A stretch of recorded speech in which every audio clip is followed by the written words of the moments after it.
Hello friends, this is Shalini Srivastava. स्वागत है आपका टीचिंग लर्नर्स में। तो कैसे हैं आप लोग? उम्मीद है कि आप लोग बढ़िया होंगे और आपकी पढ़ाई बढ़िया चल रही होगी। तो इस समय हम आपका जो है भारतीय राष्ट्रीय आंदोलन पढ़ रहे हैं। तो भारतीय राष्ट्रीय आंदोलन में हम आपका लेकर चल रहे हैं गांधीवादी युग, जिसमें से हमने लगभग 3 पार्ट पढ़ लिए हैं और ये आपका चौथा पार्ट है। लगभग हम यहाँ चीज़ें आपकी ख़त्म कर देंगे। उसके बाद जो है जो चीज़ें बीच में छूट गई होंगी, कोई भी चीज़ें हैं, उन सारी चीज़ों को हम लेके आएंगे आपके में, क्योंकि एक भी चीज़ें नहीं छोड़ेंगे। उसके बाद हम आपका क्वेश्चन कराएंगे, तो इसके बारे में आप कोई भी चिंता मत कीजिएगा, ठीक है। तो चलिए आज इसी पे पढ़ लीजिए, क्योंकि यहाँ पे जो है मैटर आपको थोड़ा सा ज़्यादा मिल जाएगा। तो चलिए हम सीधे क्लास स्टार्ट करते हैं। तो ये हमारी भारतीय राष्ट्रीय आंदोलन की गांधीवादी युग की चौथी क्लास है। बाकी शायद कौन सी क्लास है आप देख लीजिएगा, और प्लेलिस्ट बनी हुई है इसकी। अगर आप चैनल पे जाएंगे तो आपको प्लेलिस्ट मिल जाएगी, या आप जाएंगे इनबॉक्स में। इनबॉक्स यानी कि कहने की बात है कमेंट बॉक्स में, तो वहाँ पर ऊपर ही पिन किया आपको मिल जाएगा। चलिए सीधे स्टार्ट करते हैं। तो हमने कहाँ तक पढ़ लिया था? दांडी यात्रा हमने पढ़ ली थी, सविनय अवज्ञा आंदोलन पढ़ लिया था, ठीक है। अब हम देखेंगे बिहार में सविनय अवज्ञा आंदोलन का बिहार में प्रभाव क्या था। तो ये चीज़ें हम देखेंगे, ध्यान से सुनिएगा। तो हम बात करते हैं बिहार में प्रभाव की। तो बिहार में हम देखते हैं, एक सेकेंड, ओके। बिहार में हम देखते हैं कि पंडित जवाहरलाल नेहरू ने सत्याग्रह की सफलता के लिए बिहार का दौरा किया। अगर क्वेश्चन आपका पूछा जाता है कि सत्याग्रह आंदोलन जो है नमक आंदोलन को भी कहते हैं, तो ये चीज़ आप ध्यान में रखिएगा। तो अगर आपका क्वेश्चन बनता है कि सत्याग्रह की सफलता के लिए किसने बिहार का दौरा किया था, तो किसने किया था? आपका पंडित जवाहरलाल नेहरू ने किया था, 31 मार्च से 3 अप्रैल 1930 तक। इंपॉर्टेंट फैक्ट है, बिहार के परिप्रेक्ष्य में है, याद रखेंगे आप। फिर हम बात करेंगे कि चंपारण और सारण जिले में आंदोलन शुरू हुआ था। बाद में पटना, बेतिया, हाजीपुर, दरभंगा के क्षेत्र को भी क्षेत्र भी इस आंदोलन से प्रभावित हुआ था, ठीक है। कब? 15 अप्रैल 1930 में चंपारण और सारण में शुरू हो गया था। ओके, चलिए जल्दी से एक बार और देख लेते हैं, ध्यान से सुनिएगा। बिहार में पंडित जवाहरलाल नेहरू ने सत्याग्रह की सफलता के लिए बिहार का दौरा किया था 31 मार्च से 3 अप्रैल के बीच, ठीक है, 1930 तक। और चंपारण और सारण की हम बात करेंगे, ये 15 अप्रैल 1930 में इन जिलों में आंदोलन शुरू हो गया था। बाद में जो है पटना, बेतिया, हाजीपुर, दरभंगा के क्षेत्र में हुआ था, ठीक है। और इस क्षेत्र में कब हुआ था? जो बाकी का क्षेत्र था, इस क्षेत्र में हुआ था आपका 16 अप्रैल से 21 अप्रैल के बीच तक चला था। और जो चंपारण और सारण में है, तो ये 15 अप्रैल में चला था। और नेहरू जी ने कब किया था? 31 मार्च से 3 अप्रैल। तो उम्मीद करते हैं ये चीज़ें आपको समझ में आई होंगी। और जो दोबारा वाला था, ये पटना से शुरू हुआ था। और नमक कानून तोड़ने के लिए एक मंगल टैंक जो है, एक सेकेंड, नमक कानून तोड़ने के लिए स्थान कौन सा था? मंगल टैंक, नखास पिंड। ये 16 अप्रैल की ये बात थी, ठीक है। तो ये सारी चीज़ें याद रखेंगे आप। अगर हम बात करें JB कृपलानी और राजेंद्र प्रसाद के साथ पुलिस ने मारपीट की थी इसी आंदोलन के समय में, तो ये सारी चीज़ें थी आपके बिहार के समय में। अब देखेंगे किसने खादी के उपयोग पर जोर दिया गया था। यहाँ चौकीदार कर देने से इनकार कर दिया गया था, ठीक है। नशीले पदार्थ हैं उन पर भी टैक्स देने से इनकार कर दिया गया था। अगर हम बात करें, ध्यान से देखिएगा कि स्वदेशी समिति की बात करें, देखिए जो इम्पोर्टेंट है वो हम मार्क कर देंगे। स्वदेशी समिति की बात करिए, पटना में स्थापित की गई थी। सच्चिदानंद सिन्हा, हसन इमाम, ठीक है, इन्होंने की थी, और सरली ने। तो याद रखिएगा स्वदेशी समिति की स्थापना कहाँ हुई थी? पटना में। सच्चिदानंद सिन्हा, हसन इमाम, सर अली ने की थी, ठीक है। अब बिहार में अगर नमक आंदोलन की बात करें, तो कहाँ से किसने नेतृत्व किया था? तो ये चीज़ आप याद रखेंगे, कहाँ से नेतृत्व किसने किया था, सीधे सीधे आपका क्वेश्चन बनता है। तो अगर बात करें चंपारण से नेतृत्व किसने किया था नमक आंदोलन का, तो बिपिन बिहारी वर्मा ने। चंपारण से बिपिन बिहारी वर्मा ने किया था। बरेजा से किया था गिरीश तिवारी ने। गोरिया कोठी से किया था चंद्रिका सिंह ने। हाजीपुर से किया था, मोस्ट इंपॉर्टेंट, भरत मिश्रा ने, ठीक है। हाजीपुर से भरत मिश्रा ने किया था। पटना से किया था अंबिका कांत सिंह ने। मुंगेर मोस्ट इंपॉर्टेंट है, मुंगेर से श्री कृष्ण सिंह ने किया था, और ये बिहार के पहले CM थे, ठीक है, बिहार के पहले मुख्यमंत्री थे। और लखीसराय से किया था नंद कुमार सिंह ने, ओके, लखीसराय से नंद कुमार सिंह ने किया था। और दरभंगा से किया था सत्यनारायण सिंह ने। एक बार हम और देख लेते हैं, ध्यान से देखिएगा, एक बार हम और देखते हैं, ध्यान से देखिएगा। चंपारण से नमक आंदोलन का नेतृत्व किसने किया था? बिपिन बिहारी वर्मा ने किया था। बरेजा से किया था गिरीश तिवारी ने। गोरिया कोठी से किया था चंद्रिका सिंह ने। हाजीपुर से किया था भरत मिश्रा ने। पटना से किया था आपका अंबिका कांत सिंह। और मुंगेर से किया था श्री कृष्ण सिंह ने, ये पहले मुख्यमंत्री थे बिहार के। लखीसराय से नंद कुमार सिंह ने। और जो है दरभंगा से सत्यनारायण सिंह ने किया था, ठीक है। देखिए भरत मिश्रा के बारे में हमने आपको पढ़ाया था कि एक दृष्टिबाधित थे, ठीक है, और ये PhD विधायक थे, अच्छे खासे पढ़े लिखे थे, और स्वतंत्रता संग्राम सेनानी भी थे। तो इन चीज़ों के बारे में हमने आपको बताया था। तो यहाँ आपका जो है दांडी यात्रा और सविनय अवज्ञा आंदोलन यहाँ पर समाप्त होता है। अभी सविनय अवज्ञा आंदोलन दोबारा से फिर से शुरू किया जाएगा। तो जब हमने बात की थी कि जो सविनय अवज्ञा आंदोलन था जो साइमन कमीशन आपका आया था, जो साइमन कमीशन आया था, जब ये खत्म हुआ तो इस पर चर्चा की गई थी, किस पे, गोलमेज सम्मेलन की। तो हम सीधे आते हैं पहले गोलमेज सम्मेलन की बात करते हैं यहाँ पर। तो पहले गोलमेज सम्मेलन की बात करेंगे, ध्यान से देखिएगा। पहला गोलमेज सम्मेलन कब, ड्यूरेशन क्या था, 12 नवंबर 1930 ईस्वी से 13 जनवरी 1931, ठीक है, समय याद रखेंगे। उद्देश्य क्या था, भारत की संवैधानिक समस्याओं पर विचार करने हेतु। स्थान था सेंट जेम्स प्लेस, ब्रिटेन था। और अध्यक्षता किसने की थी, मैकडोनाल्ड ने की थी। ये कौन थे, ब्रिटिश के प्रधानमंत्री। तीनों सम्मेलनों में, जो तीनों गोलमेज सम्मेलन हुए थे उसमें ये थे, ठीक है, उसमें अध्यक्ष यही थे, कौन, मैकडोनाल्ड, याद रखिएगा, ठीक है, मैकडोनाल्ड ही थे। तीनों सम्मेलन के, तीनों जो गोलमेज सम्मेलन हुए थे, पहला, दूसरा और तीसरा, तीनों के अध्यक्ष यही थे। और भारत सचिव कौन थे, सैमुअल होअर, ठीक है। अगर प्रथम सम्मेलन की बात करें तो प्रथम सम्मेलन में कुल 89 प्रतिनिधियों ने भाग लिया था। अगर पूछा जाए कि प्रथम गोलमेज सम्मेलन में कितने प्रतिनिधियों ने भाग लिया था, तो आप कहेंगे कि 89 प्रतिनिधियों ने भाग लिया था, ठीक है, 89 प्रतिनिधियों ने भाग लिया था। अगर हम बात करें इनमें तेज बहादुर सप्रू, ठीक है, तेज बहादुर सप्रू थे, जैंकर आगा खां, मोहम्मद अली जिन्ना, ये मुस्लिम की तरफ से थे, ठीक है। और एक सेकंड, यहाँ पे देखिए, प्रथम सम्मेलन का जो कांग्रेस और व्यापारी वर्ग ने बहिष्कार किया था। इसमें जो प्रथम सम्मेलन में कांग्रेस ने और व्यापारी वर्ग ने बहिष्कार किया था। और देखिए, ये इसमें भीमराव अम्बेडकर का नाम नहीं लिखा है, तो ये लिख लीजिएगा, दलित वर्ग से थे। भीमराव अम्बेडकर ने तीनों सम्मेलन में भाग लिया था, याद रखिए। अगर पूछा जाए तीनों सम्मेलन में भाग किसने लिया था, तो भीमराव अम्बेडकर ने जो है तीनों सम्मेलनों में भाग लिया था, याद। एक सप्रू ने भी लिया था, तेज बहादुर सप्रू ने भी, तो दोनों लोगों ने लिया था। तेज बहादुर सप्रू ने भी तीनों में भाग लिया था। तो इन चीज़ों को हम याद रखेंगे, ठीक है। उम्मीद करते हैं कि पहला गोलमेज सम्मेलन आपको समझ में आ गया होगा।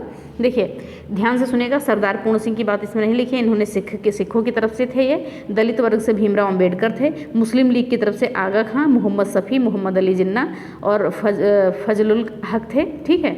और हिंदू महासभा की तरफ से थे जयकर और वीएस दुबे। तो ये सारी चीज़ें थी। कितने प्रतिनिधियों ने भाग लिया था प्रथम गोलमेज सम्मेलन में, 89 में।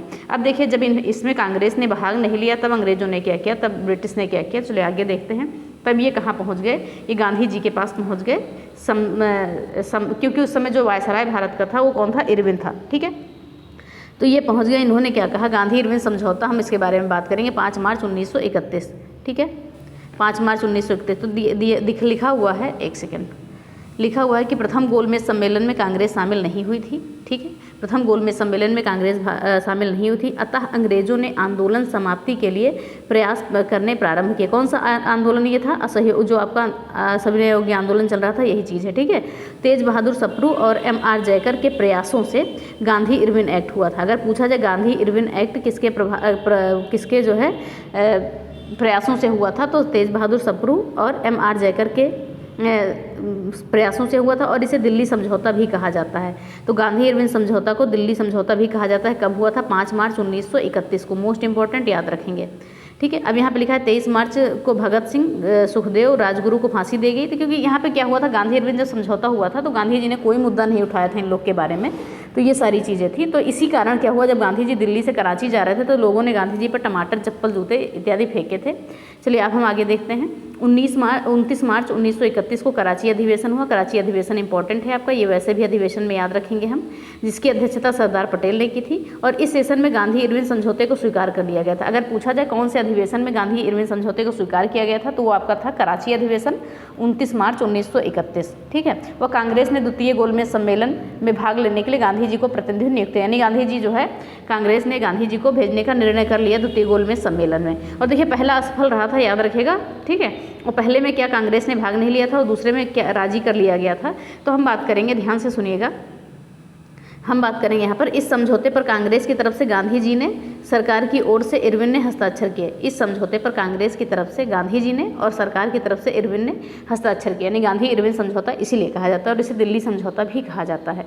कराची अधिवेशन में गांधी ने क्या कहा था कि गांधी मर सकता है लेकिन गांधीवाद नहीं, ठीक है। सुभाष चंद्र बोस ने कहा था कराची अधिवेशन में कि महात्मा गांधी की लोकप्रियता और सम्मान की पराकाष्ठा थी। ये सारी चीज़ें हो गई। अब बात करेंगे द्वितीय गोलमेज सम्मेलन। तो यहाँ पे थोड़ी सी हम बात करते हैं कि असफल रहा, इसमें गांधी जी गए थे, अभी हम अलग से भी पढ़ेंगे। और 1932 में पुनः सविनय अवज्ञा आंदोलन शुरू कर दिया गया था, क्योंकि गांधी जी की जो मांगे थी वो नहीं पूरी हुई और वो असफल रहा। तो गांधी जी ने फिर से क्या किया, सविनय अवज्ञा आंदोलन शुरू कर दिया था। इससे पहले सविनय अवज्ञा आंदोलन कब शुरू हुआ था, ये आप कमेंट बॉक्स में लिखिएगा, ठीक है। कब शुरू हुआ था ये कमेंट बॉक्स में लिखिएगा। गांधी जी ने कब शुरू किया था, चलिए हम बता देते हैं, 12 मार्च 1930 को, ठीक है। तो ये चीज़ें भी आप याद रखेंगे। चलिए आगे देखते हैं। तो बात करेंगे हम यहाँ पर असफल रहा था ये, तो 1934 में पटना प्रस्ताव के तहत आंदोलन वापस ले लिया गया था। अगर पूछा जाए कि किसके तहत प्रस्ताव वापस लिया गया था, पटना प्रस्ताव के तहत जो है ये आंदोलन, कौन सा आंदोलन, सविनय अवज्ञा आंदोलन जो है वापस ले लिया गया था। इसमें वायसराय कौन थे, वेलिंगटन थे। इन्होंने गांधी जी ने से मिलने के लिए कहा था, तो इन्होंने मना कर दिया था, ठीक है। और वेलिंगटन के कथन क्या था, अगर ये कथन आ जाए तो पूछा जाएगा कि वेलिंगटन ने कहा था कि यह दुनिया और भी सुंदर होती यदि इसमें गांधी ना होते। और सुभाष चंद्र बोस ने भी आलोचना की थी। तो इन सभी के बारे में जानने की यहाँ पे आवश्यकता नहीं है। चलिए हम आगे देखते हैं द्वितीय गोलमेज सम्मेलन की, क्योंकि जब गांधी इरविन समझौता हुआ उसके बाद कांग्रेस ने गांधी जी को भेजा, तो गांधी इरविन समझौता के बारे में हम बात करते हैं।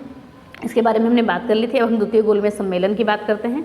तो द्वितीय गोलमेज सम्मेलन आपका कब चला था, 7 सितंबर 1931 से 1 दिसंबर 1931 तक।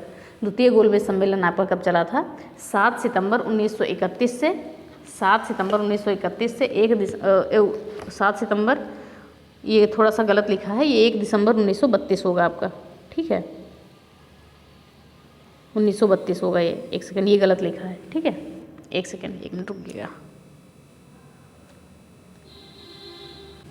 सॉरी माफ़ करिएगा, 1931 से रहेगा, मेरे दिमाग से हट गया था, ठीक है, मुझे लगा था कि ये 1 जनवरी, ठीक है।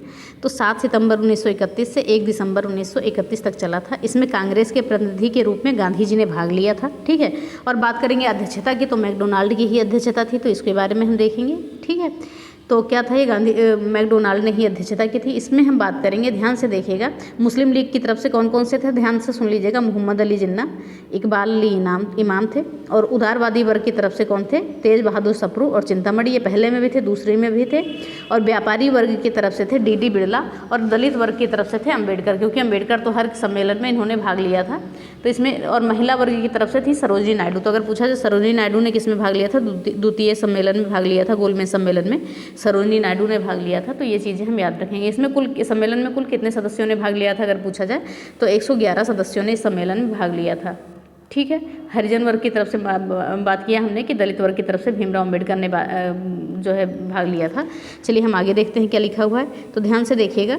इसके बारे में हमने देख लिया, अध्यक्षता मैकडोनाल्ड ने की थी, बस इतनी ही चीज़ें जानिए आप। और भारत के समय वायसराय कौन बन चुके थे, वेलिंगटन बन चुके थे, जिन्होंने गांधी जी से मिलने से मना कर दिया था। अगर बात किया वजह पूछा जाता है, इसमें कई बार पूछा गया है कि गांधी जी जब इस सम्मेलन में गए थे तो कौन से जहाज़ से गए थे, तो जहाज़ का नाम क्या था, राजपूताना था। और उनके साथ कौन कौन से थे, महादेव देसाई, मदन मोहन मालवीय, देवदास गांधी, घनश्याम दास बिड़ला, मीराबेन भी थी। और कांग्रेस कार्य समिति की एक और सदस्य सरोजिनी नायडू भी इसमें भाग लेने गई थी, ठीक है। चलिए आगे हम देखते हैं। द्वितीय गोलमेज सम्मेलन सांप्रदायिक समस्या पर विवाद के कारण पूरी तरह से असफल रहा। पहला भी असफल, दूसरा भी असफल रहा। और दलित नेता भीमराव अम्बेडकर ने दलितों के लिए पृथक निर्वाचन मंडल की सुविधा की मांग की, लेकिन गांधी जी से सहमत नहीं थे। दोनों लोग में मतलब ऐसे क्या था कि दोनों लोग अपने से जो है, दोनों लोग सहमत नहीं थे, दोनों लोग के विचार अलग अलग थे, जिसे गांधी जी ने अस्वीकार कर दिया था। अतः सांप्रदायिक गतिरोध के कारण जो है सम्मेलन दिसंबर में समाप्त कर दिया गया और ये असफल रहा। और इस सम्मेलन में क्या है, अगर पूछा जाता है कि विंस्टन चर्चिल ने गांधी जी को क्या कहा था, तो अर्धनग्न फकीर कहा था। ये बहुत बार क्वेश्चन पूछा गया है, ठीक है। चलिए आगे देखते हैं। तो 28 दिसंबर को गांधी जी क्या हुए, खाली हाथ मुंबई पहुंच गए। बहुत सारे लेक्चर दिया इन्होंने, ध्यान से सुनिएगा कौन सा लेक्चर दिया था कि मैं खाली हाथ लौटा हूं, किंतु मुझे संतोष है, जो ध्वज मुझे सौंपा गया था मैंने उसे नीचे नहीं होने दिया, उसके सम्मान के साथ मैंने समझौता नहीं किया। और भारत आकर गांधी जी ने किससे, वेलिंगटन, यानी कि वेलिंगटन स्वयं वायसराय थे, इससे मिलना चाहा, तो इसने क्या किया, मना कर दिया गांधी जी से मिलने से। और दूसरी तरफ जो है गांधी इरविन समझौते को भी सरकार ने दफन कर दिया था, क्योंकि इन्होंने समझौता तो कर ही लिया था। अतः मजबूर होकर इन्होंने फिर से जो है सविनय अवज्ञा आंदोलन शुरू करने की घोषणा कर दी, क्योंकि एक बार इन्होंने बंद कर दिया था सविनय अवज्ञा आंदोलन। फिर से क्या हुआ, इन्होंने जब इनकी बात नहीं मानी गई तो इन्होंने फिर से जो है सविनय अवज्ञा आंदोलन शुरू कर दिया। तो चलिए आगे देखते हैं सविनय अवज्ञा आंदोलन के बारे में। क्या है द्वितीय सविनय अवज्ञा आंदोलन कब से कब तक चला, तो द्वितीय सविनय अवज्ञा आंदोलन आपका 1932 से 1934 तक चला। तो ध्यान से सुनिएगा, जनवरी 1932 में कांग्रेस कार्य समिति ने सविनय अवज्ञा आंदोलन दोबारा शुरू करने का निर्णय किया, ठीक है। अगर पूछा जाए कि दोबारा सविनय अवज्ञा आंदोलन कब शुरू हुआ, तो ये शुरू हुआ आपका जनवरी 1932 में। और पहला वाला क्या था, 12 मार्च था, 1930 था। इस बीच देश में अनेक भागों में किसानों में असंतोष की लहर दौड़ चुकी थी। विश्वव्यापी मंदी के कारण कृषि उपजों के दाम गिर गए थे, लगान और मालगुजारी का बोझ उनके लिए असहनीय हो गया था। तो ये सारी चीज़ें हम जानने के लिए जान गए। और आंदोलन शुरू होने के बाद ध्यान से देखिएगा कि आंदोलन शुरू होने के शीघ्र बाद शीर्ष नेताओं में कौन कौन, गांधी जी, जवाहरलाल नेहरू, सरदार पटेल, खान अब्दुल गफ्फार खान, ठीक है, को गिरफ्तार कर लिया गया। इन सभी को क्या हुआ, गिरफ्तार कर लिया गया और गैर कानूनी संस्था घोषित कर इनकी संपत्ति को जब्त कर लिया गया था। ठीक है, इनकी संपत्ति को जब्त कर लिया गया था और आपातकालीन शक्तियों से संबंधी अध्यादेश भी सरकार के द्वारा निकाले गए थे। प्रदर्शनकारियों और सत्याग्रहियों पर लाठियों से प्रहार किया गया था। गांव में कर अदा न करने वाले किसानों की जमीन, पशु, मकान को जब्त कर लिया गया था। सरकार ने द्वितीय सविनय अवज्ञा आंदोलन के समय प्रमुख नेताओं समेत बड़ी संख्या में 1 लाख से इन नेताओं की संख्या लगभग 1 लाख से ऊपर बताई गई। इन लोगों को जेल भेज दिया गया और अप्रैल 1934 में क्या हुआ, गांधी जी को सविनय अवज्ञा आंदोलन स्थगित करना पड़ा। ठीक है, तो अप्रैल 1934 को गांधी जी को जो है सविनय अवज्ञा आंदोलन क्या हुआ, ख़त्म करना पड़ा। ठीक है, तो ये सारी चीज़ें हो गई। एक सेकेंड, चलिए हम आगे देखते हैं। आगे आता है कम्युनल अवार्ड या पूना पैक्ट 1932 की हम बात करेंगे। कम्युनल अवार्ड या पूना पैक्ट 1932 में ध्यान से देखिएगा चीज़ों को कि द्वितीय गोलमेज सम्मेलन के बाद प्रधानमंत्री मैकडोनाल्ड, क्योंकि ब्रिटिश के प्रधानमंत्री कौन थे, मैकडोनाल्ड ही थे, इन्होंने 13 अगस्त 1932 को दलितों को भी पृथक निर्वाचन पद्धति में शामिल करने की घोषणा कर दी। ठीक है, तो इन्होंने क्या कहा, दलितों को भी पृथक निर्वाचन पद्धति में शामिल करने की घोषणा कर दी और इसे क्या कहा गया, कम्युनल अवार्ड कहा। पूना पैक्ट को 1932 में आया था और गांधी जी ने क्या किया, इसका विरोध किया और 20 सितंबर 1932 में पूना की यरवदा जेल में गांधी जी ने आमरण अनशन शुरू कर दिया। तो यरवदा जेल इंपॉर्टेंट है, याद रखिएगा। तो 20 सितंबर 1932 को पूना में क्या हुआ, गांधी जी ने यरवदा जेल में आमरण अनशन शुरू कर दिया। फिर क्या हुआ कि मदन मोहन मालवीय और राजेंद्र प्रसाद और चक्रवर्ती राजगोपालाचारी की मध्यस्थता से 24 सितंबर 1932 को गांधी और अंबेडकर के बीच पूना पैक्ट हुआ और इस पूना पैक्ट समझौते पर गांधी जी ने क्या किया, हस्ताक्षर कर दिया। तो इसमें यही सब चीज़ें थी कि आप अलग निर्वाचन पद्धति की मांग नहीं करेंगे, क्योंकि ये मांग हो रही थी ऐसी। ठीक है, तो पूना पैक्ट की बात करेंगे तो इसमें क्या हुआ था, ध्यान से सुनिएगा, सीधे एक लाइन में देख लेते हैं कि द्वितीय गोलमेज सम्मेलन के बाद गांधी जी ने जो है 20 सितंबर 1932 को पूना की यरवदा जेल में आमरण अनशन शुरू कर दिया था और 24 सितंबर को गांधी और अंबेडकर के बीच क्या हो गया था, पूना पैक्ट हो गया था, यानी हस्ताक्षर कर दिया। पूना समझौते पर गांधी ने हस्ताक्षर नहीं किए थे। ठीक है, इस पर गांधी ने हस्ताक्षर नहीं किए थे, लेकिन पूना पैक्ट हो गया था। तो अगर हम बात करेंगे यहाँ पर, ध्यान से सुनिएगा कि दलित वर्ग की तरफ से अंबेडकर ने, हिंदुओं की तरफ से मदन मोहन मालवीय ने इस समझौते पर हस्ताक्षर किए थे। गांधी जी ने नहीं किया था, लेकिन दलित वर्ग की तरफ से अंबेडकर ने कर दिया था हस्ताक्षर और हिंदुओं की तरफ से मदन मोहन मालवीय जी ने कर दिया था हस्ताक्षर। ठीक है, और चक्रवर्ती राजगोपालाचारी ने समझौते पर हस्ताक्षर करने के बाद अंबेडकर से अपनी कलम बदल ली थी। अंबेडकर ने दलितों के लिए पृथक निर्वाचन की मांग त्याग दी, क्योंकि पहले ये यही मांग करने जा रहे थे बार बार जो है, और इसके बाद इन्होंने क्या की, ये मांग करने त्याग दी कि अंबेडकर ने दलितों के लिए पृथक निर्वाचन की मांग त्याग दी और दलितों के लिए प्रांतीय विधानमंडल में आरक्षित सीटों की संख्या बढ़ाकर क्या कर दी गई, 71 से 148 कर दी गई। ठीक है, क्या कहा गया है, ध्यान से देखिएगा कि अंबेडकर ने दलितों के लिए पृथक निर्वाचन की मांग त्याग दी और दलितों के लिए प्रांतीय विधानमंडल में आरक्षित सीटों की संख्या 71 से बढ़ाकर 148 कर दी गई। ठीक है, तो रविन्द्रनाथ टैगोर ने क्या कहा था इस विषय पर कि महात्मा, आपका यह एहसान हिंदू समाज कभी नहीं भूलेगा। और इसमें दलित नेता जो थे, एक MC रजा ने गांधी जी का साथ दिया था। अगर पूछा जाए एक नाम आता है तो MC रजा ने गांधी जी का साथ दिया था। और भीमराव अम्बेडकर ने गांधी जी की आलोचना करते हुए क्या कहा था कि महात्मा गांधी क्षणिक भूत की भांति धूल उड़ाते हैं लेकिन अस्तर नहीं। ठीक है, और पूना समझौते के बाद गांधी जी ने सुधार आंदोलन चलाया। गांधी जी ने एक सुधार आंदोलन भी चलाया था और इन्होंने दलितों को क्या कहा था, हरिजन कहा था। अगर पूछा जाता है कि दलितों को हरिजन किसने कहा था, तो गांधी जी ने कहा था। फिर 1933 में अखिल भारतीय हरिजन महासभा का गठन किया गया था। किसके द्वारा, गांधी जी के द्वारा, याद रखिएगा। 1933 में अखिल भारतीय हरिजन महासभा का गठन किसने किया था, गांधी जी ने किया था और घनश्याम दास बिड़ला को इसका संस्थापक या अध्यक्ष बनाया गया था और अमृतलाल विट्ठल दास ठक्कर को इसका पहला अध्यक्ष बनाया गया था। तो ये चीज़ हम याद रखेंगे। ठीक है, फिर आगे देखते हैं, गांधी जी ने हरिजन पत्रिका निकाली। गांधी जी ने जो है हरिजन समाचार पत्रिका निकाली और पूरे देश में यात्राएं की, जिन्हें हरिजन यात्रा का नाम दिया। अगर पूछा जाए हरिजन पत्रिका किसने निकाली थी, तो गांधी जी ने निकाली थी। ये कौन सा समाचार था, तो साप्ताहिक समाचार था और पूरे देश में इन्होंने यात्राएं शुरू की, जिसका नाम हरिजन यात्रा रखा। इस समय बिहार में प्लेग व हैजा फैल गया था। ठीक है, इसी समय क्या हुआ था, बिहार में प्लेग व हैजा फैल गया था। इसे गांधी जी ने ईश्वर द्वारा उच्च जातियों का निम्न जातियों पर किए गए अत्याचार का दंड बताया। तो गांधी जी ने क्या कहा था कि जो उच्च वर्ग के लोग निम्न वर्ग पर दंड कर रहे हैं, तो उसी का ये है दंड क्या है जो कर रहे हैं वो उसी का दंड है ये। चलिए अब देखते हैं तृतीय गोलमेज सम्मेलन की हम बात करते हैं। तो ये कब से कब तक चला था? 17 नवंबर 1932 से 24 दिसंबर 1932 तक चला था। तो भारतीय राजनीतिक परिदृश्य की गतिविधियों से अबाधित ब्रिटिश सरकार ने अपने संवैधानिक सुधारों को जारी रखा और 17 नवंबर 1932 को तृतीय गोलमेज सम्मेलन लंदन में आयोजन किया और इस सम्मेलन में भी कांग्रेस ने हिस्सा नहीं लिया था। तो अगर पूछा जाए कांग्रेस ने कौन से सम्मेलन में हिस्सा लिया था, तो कांग्रेस ने केवल दूसरे सम्मेलन में हिस्सा लिया था, बाकी में नहीं लिया था। ठीक है, पहले दूसरे 3 सम्मेलन हुए थे, इसमें मात्र एक में लिया था, दूसरे में, जबकि अंबेडकर और तेज बहादुर सप्रू ने तीनों सम्मेलन में भाग लिया था। तो याद रखेंगे। अगर हम बात करें यहाँ पर 24 दिसंबर 1932 को सम्मेलन की समाप्ति के बाद, जब ये सम्मेलन समाप्त हो गया, कौन सा सम्मेलन? गोलमेज सम्मेलन, इसके बाद श्वेत पत्र जारी किया गया। गोलमेज सम्मेलन समाप्त हुआ, इसके बाद क्या हुआ? श्वेत पत्र जारी किया गया। इसमें क्या हुआ? कांग्रेस ने भाग क्या नहीं लिया, इसको बुलाया ही नहीं गया था कांग्रेस को। ठीक है, और ब्रिटेन की लेबर पार्टी ने भी यहाँ पर भाग लेने से मना कर दिया था। तो इसके बारे में अभी हम बात करते हैं, जो लिखा है उसको हम देख लेते हैं। श्वेत पत्र पर विचार हेतु लॉर्ड लिथगो, ठीक है, की अध्यक्षता में ब्रिटिश संसद की संयुक्त समिति गठित की गई। इसी समिति की रिपोर्ट के आधार पर सैमुअल होर द्वारा भारत शासन अधिनियम हेतु ब्रिटिश संसद बिल पेश किया गया।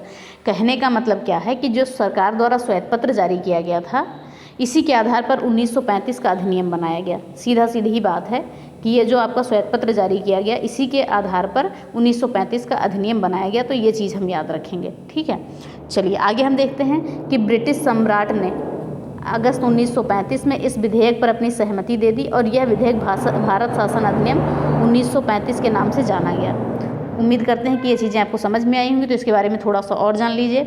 और इसी सम्मेलन के समय जो है चौधरी रहमत अली ने पाकिस्तान का नामकरण किया था, याद रखिएगा। चौधरी रहमत अली ने पाकिस्तान का नामकरण किया था। किसका नामकरण किया था? पाकिस्तान का नामकरण किया था। तो ये भी इम्पोर्टेंट है आपके लिए।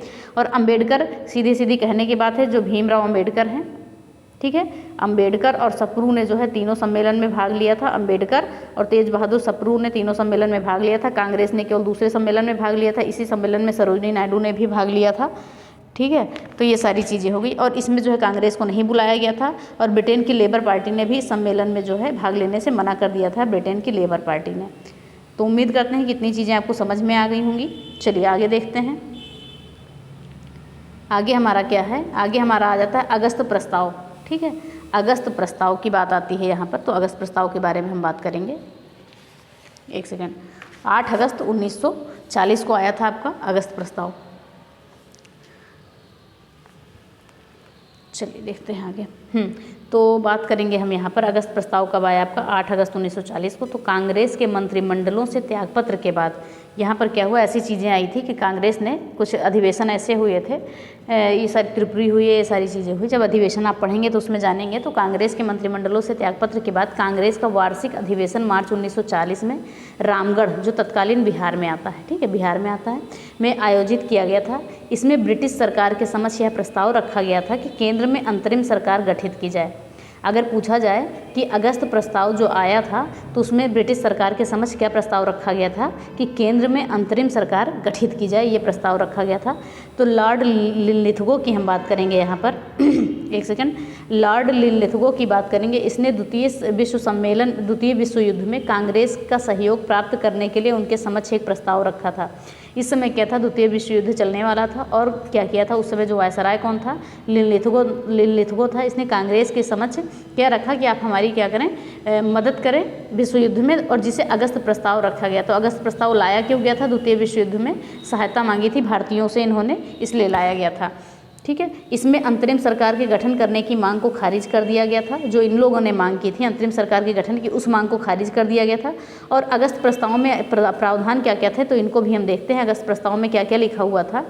लिखा हुआ था कि आप युद्ध में हमारा साथ दे देंगे, उसके बाद हम आपके लिए क्या करेंगे, युद्ध के बाद एक प्रतिनिधिमूलक संविधान निर्मात्री संस्था का गठन किया जाएगा, एक युद्ध सलाहकार परिषद की स्थापना की जाएगी और वायसराय कार्यकारिणी परिषद का विस्तार किया जाएगा, जिसमें भारतीयों की संख्या बढ़ा दी जाएगी। खाली केवल ये क्या कर रहे थे, ये लॉलीपॉप दे रहे थे लोगों को कि बस एक बार आप, क्योंकि एक बार ये लोग झेल चुके थे प्रथम विश्व युद्ध में साथ देके, अब द्वितीय विश्व युद्ध में इन लोगों ने मना कर दिया। ठीक है, तो कांग्रेस के द्वारा अगस्त प्रस्ताव को अस्वीकार कर दिया गया था। इन्होंने सीधा सीधा मना कर दिया कि हम भाग नहीं ले पाएंगे। और पाकिस्तान की मांग स्पष्ट रूप से स्वीकार न किए जाने के कारण मुस्लिम लीग ने भी प्रस्ताव को अस्वीकार कर दिया। देखिए वैसे क्या था, मुस्लिम लीग साथ दे देता क्यों, लेकिन क्या हुआ, उनकी भी मांग नहीं स्वीकार की गई थी कि उन्हें अलग जो है अपना राष्ट्र बनाना था। तो अलग राष्ट्र की जब पाकिस्तान की मांग नहीं स्वीकार हुई तो उन लोगों ने भी इस युद्ध में साथ देने से मना कर दिया। तो कहने का सीधा सीधा मतलब है, चाहे जिस तरीके से भी हिंदू मुस्लिम दोनों ने क्या किया, इनका साथ देने से मना कर दिया ब्रिटिश का। ठीक है, जो अंग्रेज़ थे। तो अगस्त प्रस्ताव ये इसीलिए लाए थे कि आप द्वितीय विश्व युद्ध में हमारा साथ दें, ठीक है, उसके बाद हम आपकी मांगों को पूरा करेंगे। पहले की तरह फिर से इनका वही चलने वाला था। फिर आता है व्यक्तिगत सत्याग्रह 1940 की हम बात करेंगे। ये हमारा 8 अगस्त 1940 का अगस्त प्रस्ताव था। तो उम्मीद करते हैं कि कुछ चीज़ें आपको समझ में आ रही होंगी, एक दो बार देखिएगा और ये PDF भी हम आपको डाल देंगे तो आप देख लीजिएगा। व्यक्तिगत सत्याग्रह को हम आज पढ़ेंगे, फिर बाकी चीज़ों को हम कल पढ़ लेंगे, तो एक दो वीडियो में हमारा खत्म हो जाएगा, ज़्यादा समय नहीं लगेगा। तो 1940 में क्या है, व्यक्तिगत सत्याग्रह है, जब अगस्त प्रस्ताव को पूरी तरह से अस्वीकार कर दिया गया और कांग्रेस ने गांधी जी के नेतृत्व में व्यक्तिगत सत्याग्रह प्रारंभ कर दिया। इसे दिल्ली चलो आंदोलन कहा गया। ठीक है, तो क्या कहा गया, जो व्यक्तिगत सत्याग्रह था इसे क्या कहा गया, दिल्ली चलो आंदोलन कहा गया। और किसके नेतृत्व में शुरू किया गया था, गांधी जी के नेतृत्व में। ठीक है, किसके बाद, अगस्त प्रस्ताव को पूरी तरह से अस्वीकार करने के बाद।